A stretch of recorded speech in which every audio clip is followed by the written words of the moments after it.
So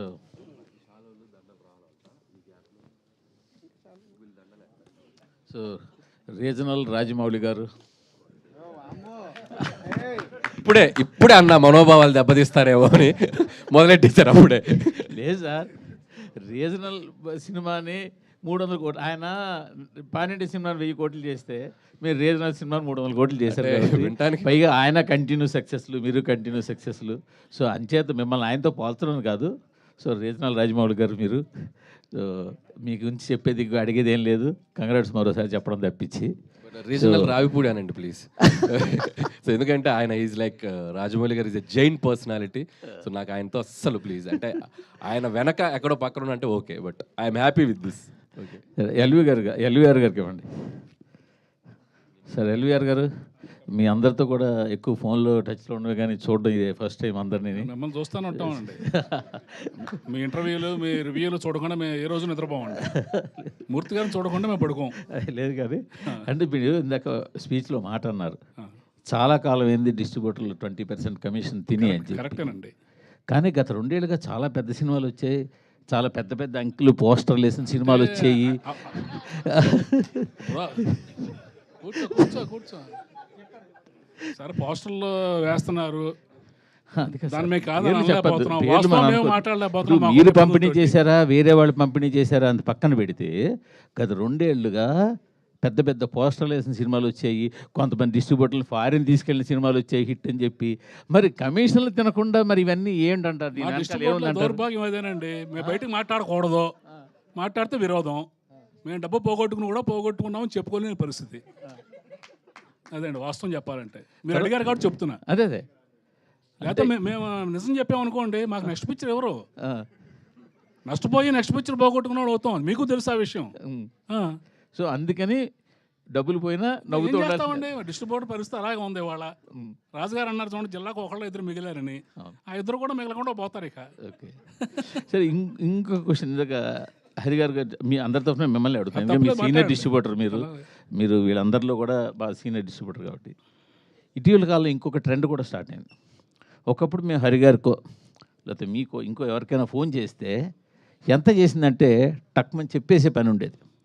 గత 2 సంవత్సరాలుగా చెప్పడాన్ని కూడా మీకు తాళం వేసి నెంబర్లు చెప్పకుండా అలాంటి పరిస్థితి స్టార్ట్ అయింది ఇండస్ట్రీలో. అవునంటారు కాదండి? డెఫినెట్గానండి. ట్రెండ్ స్టార్ట్ అయింది అనేది మీకు తెలుసు కదా, మరి మీరందరూ ఏం చేస్తున్నారు? చెప్తున్నా, అదే అడుగుతున్నా. నేను అడుగుతున్నాను ఒక ప్రొడ్యూసర్గా. అవును, ప్రొడ్యూసర్గా ట్రెండ్ స్టార్ట్ అయింది, అన్నీ ఏకుతారు కదా. ఆఫీస్లో ఇది జరుగుతుంది, ఆఫీస్లో వాళ్ళని తీసేశారు, ఆఫీస్లో భోజనాలు మానేశారు, ఇవన్నీ రాస్తారుగా. మరి ఇది జరుగుతుంది అన్నప్పుడు మీరేం చేస్తున్నారు? జర్నలిజం అంటే క్వశ్చన్ అది మీరు చెయ్యాలి, వాళ్ళని అడగడం కాదు. మేమందరికి మాకు వీక్నెస్ ఉందండి, మా అందరికి మా వీక్నెస్ ఉంది. మీకు ఏంటంటే ఇక్కడ విషయం ఏంటంటే, ఆయన చేతి చెప్పిస్తున్నాను ఈ ట్రెండ్ స్టార్ట్ అయింది. ఆయన డిస్ట్రిబ్యూటర్ గా ఈ ట్రెండ్ స్టార్ట్ అయిందని నేను మీకు ఒక పాయింట్ కి తీసుకొచ్చి, మా ఆఫీస్లో భోజనాలు కూడా మానేశారు అనేది రాశారు కదా. సో ఇంత ఇన్ఫర్మేషన్ ఉన్న మీకు వీటి గురించి ఇన్ఫర్మేషన్ ఉంది కదా. జర్నలిజం దాంట్లో నుంచి మీరు రాయాలి. మార్పు మీ దగ్గర రావాలి. ఏమండి, మార్పు మీ దగ్గర నుంచి వచ్చినప్పుడే. స్వామి ఒకసారి ఆయనకి ఇవ్వండి,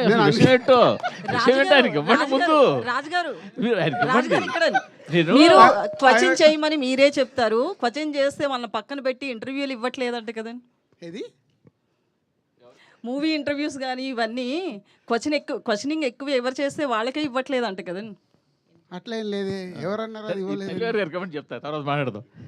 అంటే నేను విషయం ఏంటంటే సార్, గత 2 సంవత్సరాలుగా పెద్ద సినిమాలకి ముందే డిస్ట్రిబ్యూటర్లు ఫోన్ చేసి నెంబర్లు చెప్పకండి, నెంబర్లు మాకు పంపండి, మేము రిలీజ్ చేస్తాము అనే ఒక ట్రెండ్ స్టార్ట్ చేశారు. మొన్నాడు వాళ్ళు ఏ నెంబర్ రిలీజ్ చేస్తే అవే బయటికి వెళ్తున్నాయి. ఇప్పుడు ఆయన చెప్పినట్టు బాధపడినా కూడా బయటికి నవ్వాల్సి వస్తుంది. ఈ ట్రెండ్ స్టార్ట్ అయిందని మాకు తెలిసి మేము ఐటమ్ లేదు, బట్ డిస్ట్రిబ్యూటర్లతో చెప్పిద్దాం నేను అడుగుతున్నా. ఆయన ఏమంటే ఇప్పుడు మేము అబద్ధం ఆడినా, ప్రొడ్యూసర్లు అబద్ధం ఆడినా, మీరు అబద్ధం ఆడినా జనం నమ్మట్లేదండి. అది మాత్రం వాస్తవం. మనం ఏ పోస్టర్ వేసినా నవ్వుకుంటున్నారు వాళ్ళు. ఇది మీరు మేము ఆడక్కల్లా, జనం మాట్లాడుకుంటున్నారు, వాళ్ళు నవ్వుతున్నారు. అది ఎల్వీఆర్ గారు చాలా ఓపెన్ గా మాట్లాడతారు, ఇప్పుడు అందుకని ఆయన చేత గ్రాటిట్యూడ్ మీట్ కాస్త ఇప్పుడు చూడండి దీని తర్వాత మొత్తం ఫ్యాన్స్ అందరు కలిసి ఈయన ఫోటో పెట్టి మొత్తం ఈ రోజు సాయంత్రం వరకు చెడు కూడా ఆడేస్తారు. ఓకే అంటే మూర్తి గారు మనకు మీకు తెలుసు మాకు తెలుసు అందరికి తెలుసు. సో ఏదన్నా మార్పు రావాలంటే దయచేసి నా రిక్వెస్ట్ మీడియా మిత్రులకి ఆఫీసులలో అవి ఇవి జరుగుతున్నాయని రాయకండి. ఎందుకంటే అది మా ప్రొఫెషన్. ఏమి చేయాలి ఏం చేయకూడదని ఒక ప్రొడక్షన్ హౌస్కు ఉండే డెసిషన్ అది. సినిమాకు సంబంధించి నిజాయితీగా మీరు ఎలాంటిది అలా ఉన్నప్పుడు మీరు ఏకండి, మీరు ఏకితే కరెక్షన్ అవుతుంది కదా. మీకే క్వశ్చన్, సంక్రాంతికి 2 సినిమాలు రిలీజ్ చేశారు. సరే 2 సినిమాలకి ఒక సినిమాకి ఒక పోస్టర్ వేశారు, 2 సినిమాలు చాలా పోస్టర్లు వేశారు. మొదటి సినిమా పోస్టర్ మీ ప్రొడక్షన్ హౌస్ నుంచి వచ్చిందా, మీరు వేసిందా, వేరేగా వేసిందా? అది మీకేం తెలుసు? మాకు తెలియదు కూడా. నేను ఆల్రెడీ చెప్పాను కదా, మాకు వీక్నెస్ ఉంటాయి, మేము మాట్లాడలేము. మీకేం తెలుసు సార్? నేను మిమ్మల్ని అడుగుతాను సార్. నేను అదే మిమ్మల్ని అడుగుతున్నాను సార్. మీరు వేసిన పోస్టర్ మాకేలా తెలుసు? మా వీక్నెస్ ఉంటుందని నేను కమిట్ అవుతున్నాను కదా. మీకు తెలియదా? మీ వీక్నెస్ తో వేసిన పోస్టర్ అంటారు. మీకు తెలియదా? మీరు వీక్నెస్ తో వేసిన పోస్టర్ అంటారు. ప్రతి సెంటర్లో ఏం కలెక్షన్స్ ఉన్నాయనేది మీ దగ్గర లేవా? ఫస్ట్ మీ హరి చెప్తున్నా, అందరికంటే ముందు మీ దగ్గరే ఉంటాయంట. సో మీరే క్యాల్కులేట్ చేసి వేయండి నెక్స్ట్ నుంచి పోస్టర్ ప్రతి సినిమాది. బెటర్, ప్రాబ్లం సాల్వ్ అయిపోద్ది. సార్ సంక్రాంతికి వస్తున్నాం అనే సినిమా అనిల్ రావుపూడి గారికి 8వ హిట్ ఇచ్చింది కాబట్టి అది పెద్ద గొప్ప విషయం కాదు. వెంకటేష్ గారిని సీనియర్ హీరోస్లో ఇప్పుడు టాప్లో నిలబెట్టింది, అది పెద్ద గొప్ప విషయం కాదు. ఏంటి గొప్ప విషయం అంటే దిల్ రాజు గారిని నిలబెట్టింది ఆ సినిమా. చాలామంది ఇందాక మన శిరీష్ గారు అన్నట్టు ఏంటంటే చాలామంది దిల్ రాజు గారు పడిపోతారేమో ఈ సినిమాతో అని అనుకున్నారు. బట్ ఏంటంటే సంక్రాంతికి వస్తున్నాం అనే సినిమా ఆయన నిలబడడానికి స్ట్రెంగ్త్ ఇచ్చింది. మళ్ళీ ఇంకా సినిమాలు తీయడానికి, ఇంకో 10 సంవత్సరాల సినిమాలు తీయడానికి అనేది కాన్ఫిడెన్స్ ఇచ్చింది. చాలామంది ఏంటంటే ఈ ప్రొడక్షన్ హౌస్లు బాగా ఎక్కువ సినిమాలు తీసే ప్రొడక్షన్ హౌస్లు అంతకంతకే తగ్గిపోతున్నాయి. దిల్ రాజు గారు నిలబడ్డారంటే కంటిన్యూస్గా సినిమాలు తీస్తారు, ఇండస్ట్రీ అలా రన్ అవుతూ ఉంటుంది. అందుకు సంక్రాంతికి వస్తున్నాం అనే సినిమా గొప్ప సినిమా. థ్యాంక్ యూ అండి, థ్యాంక్ యూ. అది నిజమండి. అంటే ప్రతి సినిమా ద్వారా ఒక మినిమం 500 మంది ఎవ్రీ డే బ్రతుకుతారు. సో మేము ఎన్ని ఎక్కువ ప్రొడక్షన్ చేయగలిగితే అంతమందికి భోజనం దొరుకుతుంది. ఈ లాజిక్ చాలామంది మర్చిపోతారు.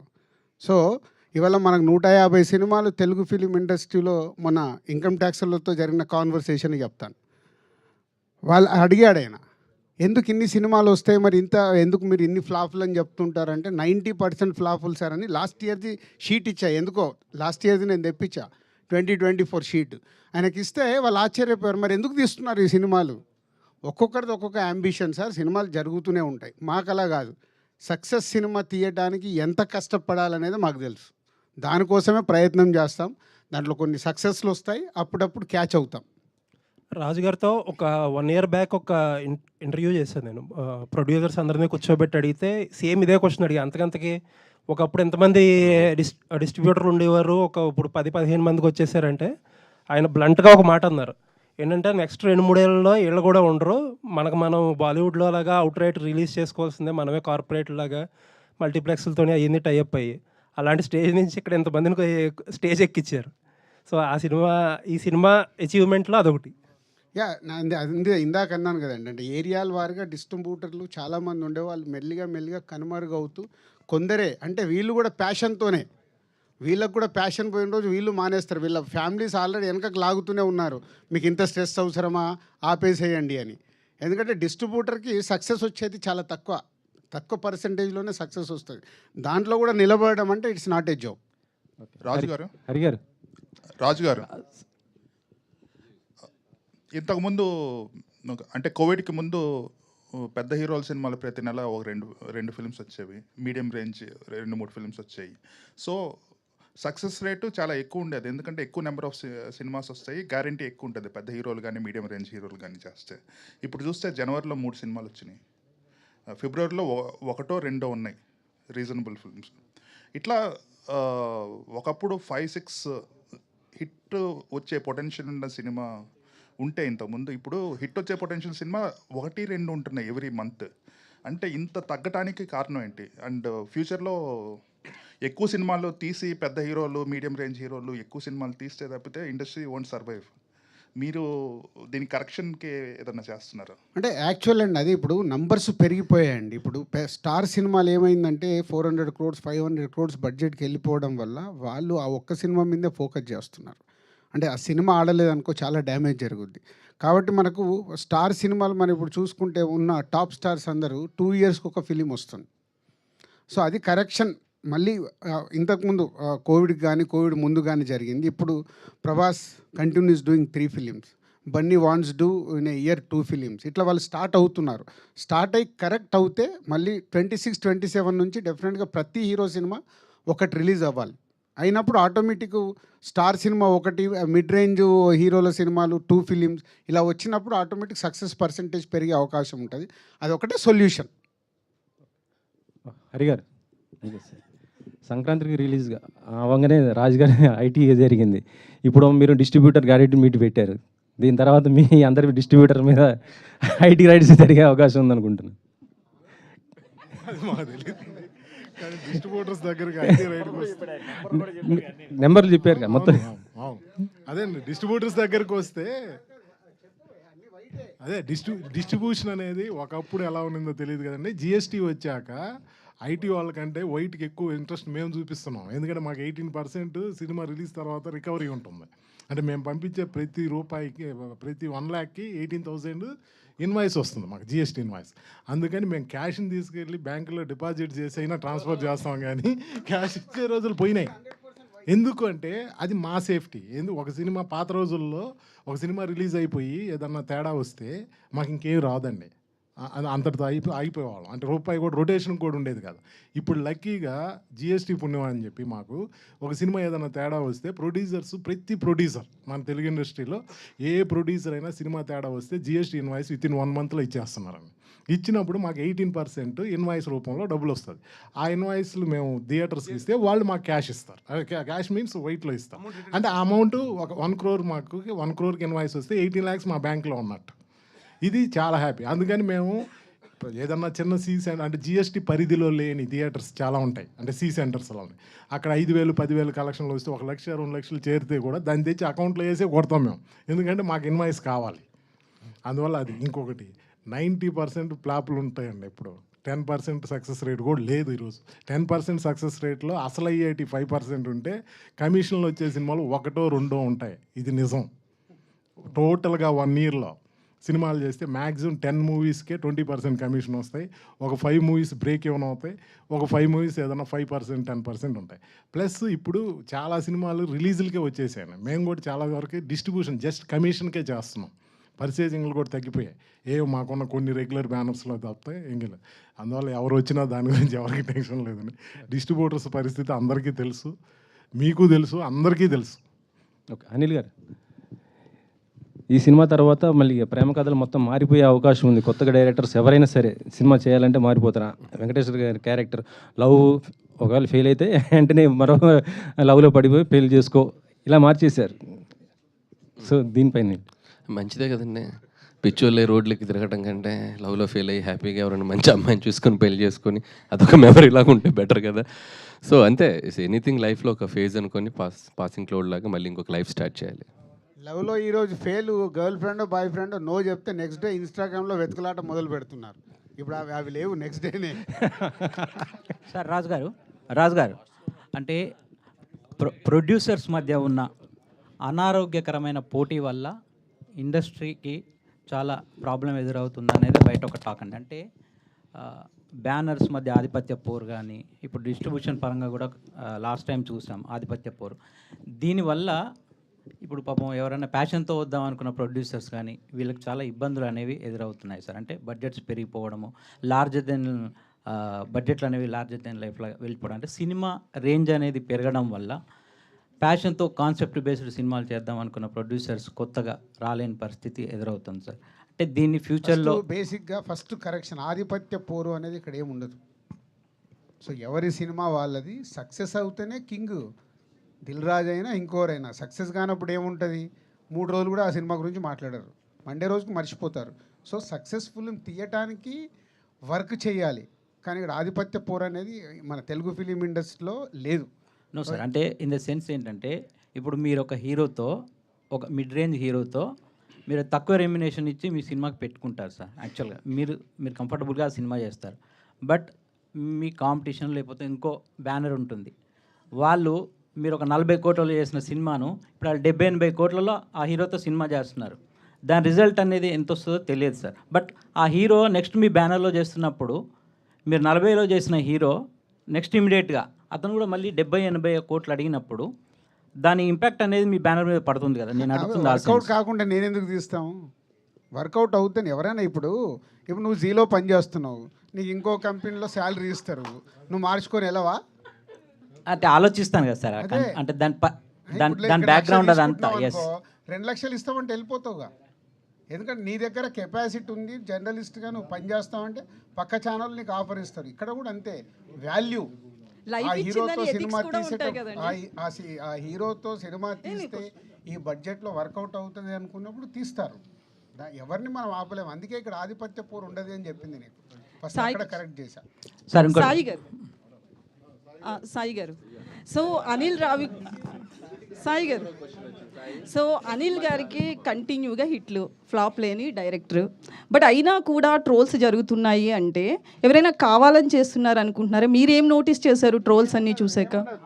పనులున్న చెట్టుకు రాళ్ళు పడతాయి అంతే. మీరు చెప్పండి. ఫేమస్ లేకుంటే ఎవరు పట్టించుకోరమ్మా. ఫేమస్ ఉన్నారు కాబట్టి పట్టించుకుంటారు. ఫేమస్ అయ్యాడు ఏం చేస్తారు పాపం. నాది సేమ్ డైలాగ్. సో అనిల్ గారు, సో నేను ముందే చెప్తున్నాను, ఇది కాంట్రవర్సీ క్వశ్చనే, మా జర్నలిస్టులకి సంబంధించింది. అయితే ఒక మూవీ ప్రమోషన్స్లో మీడియా పాత్ర కూడా ఉంటుంది. కానీ ఆ మీడియాలో 4-5 తలకాయలనే మీరు ఎందుకు చూస్తున్నారు? మిగతా వాళ్ళని ఎవరూ పట్టించుకోవట్లేదు అనేది కొంతమంది ఆరోపణ. ఇప్పుడు మీరు స్టేజ్ మీద మాట్లాడుతూ కూడా 4-5 చెప్పారు. సో ప్రమోషన్స్లో 4-5 చాలా మీకు కరెక్ట్గా ప్రశ్న మామూలుగా సంధించలేదు. నేను దీని తరపున మీకు చెప్పాల్సింది ఏంటంటే, నాకు 4-5 వారంలో అప్పుడప్పుడు నాతో ఫోన్లు చేసి పర్సనల్గా మీరు శాటిలైట్ ఛానల్స్ వదిలేస్తున్నారు, పెద్ద పెద్ద పేపర్స్ వదిలేస్తున్నారు. అన్ని చెప్పానమ్మా. మీడియా అంటే అన్ని కదా. కానీ నేమ్స్ చెప్పారు కదా. నేమ్స్ అంటే నాకు ప్రతి ఒక్కరి పేర్లు ఎక్కడ చెప్పమంటారు? ఇప్పుడు ఈనాడులో పనిచేసే 4 చెప్పకూడదు ఏమండి? వాళ్ళు నాతో రోజు టచ్లో ఉంటారు. అప్పుడప్పుడు మీరు తిన్నారా, మీరు బాగున్నారా, మీరు ఎప్పుడన్నా బాధపడుతుంటే ఎప్పుడన్నా నాకు ఫోన్ చేసి పలకరించారా? నాకు మొన్న జ్వరం వచ్చింది, నాకు మొన్న చెప్పేది వినండి. మొన్న నాకు ఆ మధ్య ఫీవర్ వస్తే మూర్తి గారు బాగున్నారండి, హెల్త్ ఎలా ఉందని అడిగారు. మీరు అడిగారు ఫేస్ టు ఫేస్ అడిగారండి. ఏమయ్యా ఆధిపత్య పోరు ఇక్కడ కూడా ఉంది. అసలు ఆధిపత్య పోరు ఇక్కడ ఉంది రమేష్ గారు, ఇక్కడ కాదు. టు బీ హానెస్ట్, అందరు నేను అందుకే పేర్లో నాకు కొన్ని స్ట్రైక్ అవుతాయి. కొన్ని మీ పేరు లక్ష్మి నాకు గుర్తుంది, ఇందాక ఫ్లోలో మిస్ అయ్యాను. లక్ష్మి గారు చాలా థ్యాంక్ యూ, చాలా థ్యాంక్ యూ. రాజు గారు మీరు గతంలో ఒక సినిమా స్టార్ట్ చేశారు వి వినాయక్ గారు హీరోగా. అది ఎందుకో కారణాల వల్ల అవ్వలేదు. కానీ మా కోరిక ఏంటంటే అనిల్ గారు హీరోగా ఒక సినిమా చేస్తే బాగుంటుంది. డెఫినెట్గా అనిల్ యాక్టర్ అవుతాడు. ఎలాంటి యాక్టర్ అవుతాడో తెలియదు, కానీ ఫస్ట్ లాంచ్ చేసేది ఎస్విసిలోనే. అది అగ్రిమెంట్ ఉంది. అది ఆయన యాక్టింగ్ చేస్తే ఎస్విసిలోనే. రాజుగారు, సినిమా నిర్మాతలు ఓన్లీ నిర్మాణ బాధ్యతలు మొత్తం ఫండింగ్ అంతా తను భారం మొయ్యకుండా డైరెక్టర్ని అలాగే మెయిన్ లీడ్ ఎవరైతే ఉన్నారో ఎక్కువ రెమ్యునరేషన్ తీసుకునే వాళ్ళను కూడా ప్రొడ్యూసర్స్గా వాళ్ళను కూడా భాగస్వాములను చేస్తే నిర్మాతలకి భారం తగ్గుద్ది. నిర్మాతలు రెడీగా ఉంటారండి అలా చేసుకుంటే. నిర్మాతకు గోల్డెన్ ఆపర్చునిటీ అది. బట్ అది అంటే సిస్టమ్ అందరది సెట్ అయినప్పుడే చేయగలుగుతారు. బట్ అది ఇప్పుడు బాలీవుడ్లో ఉంది. స్టార్ట్ చేయకూడదు, మెల్లిగా ఇక్కడ స్టార్ట్ అయింది. ఇప్పుడు మొన్న నాకు తెలిసి పుష్ప 2 అలాగే చేశారనుకుంటాను. సో మెల్లిగా స్టార్ట్ అవుతుంది. అది అయినప్పుడు డెఫినెట్గా ప్రొడక్షన్ హౌస్కి అడ్వాంటేజ్, అది బరువు తగ్గుతుంది. సో అవ్వాలని కోరుకుంటున్నాను నేను కూడా. అలాగే నిర్మాణ బాధ్యతల్లో అలాగే స్క్రిప్ట్లో కానీ అన్నిట్లో కూడా ఒక నిర్మాతగా మీరు ఇన్వాల్వ్ అవుతుంటారు. అలాగే నిర్మాతలు హీరోలు ఇన్వాల్వ్ అయిన సినిమాలు చాలా వరకు కూడా దెబ్బతిన్న సంఘటనలు కూడా మనం చూసాం. ఏది కరెక్ట్ అంటారు? నన్ను కూడా చాలామంది తిట్టుకుంటారు అనుకుంటావు అని, రాజుగారు ఇట్లా ఇరుకుతారు అని.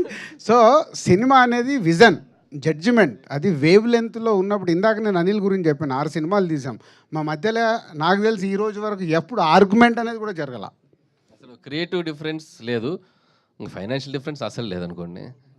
సో అది ఉన్నప్పుడు ఏమవుతుందంటే ఆ వేవ్ లెంత్ కరెక్ట్గా ఉండి ఇద్దరు ఒకటేలాగా ఆలోచించినప్పుడు రిజల్ట్ వస్తుంది.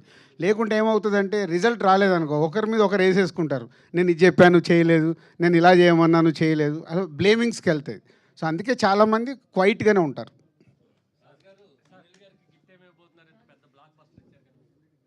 ఏం గిఫ్ట్ కావాలని? మీ పేరేంటి? Radha, I love you sir. So కాదు, ఇప్పుడు అనిల్కు మాకు ఉన్న అనుబంధం గిఫ్ట్లతో దూరం కాదు. ఆయన స్టేజ్ మీద చెప్తున్నా, ఆయన ఏది అడిగినా సార్ నాకు ఇది కావాలంటే ఆయన ఇంటి దగ్గర ఉంటుంది. కొందరేమో గిఫ్ట్లు ఇచ్చేసి ప్రమోషన్ చేసుకుంటారు.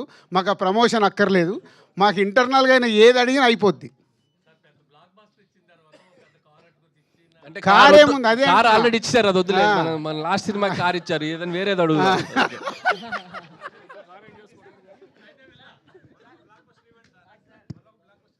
ఆయన మనకి ఇవ్వాలి, మనం ఆయనకి ఎక్కడ ఇస్తాము? మాకు బ్లాక్ బస్టర్లే కావాలని అడుగుతున్నాం. Thank you very much. Thank you అందరికీ. ఒక చిన్న ఫెల్ స్టేషన్ అనుకోవచ్చు.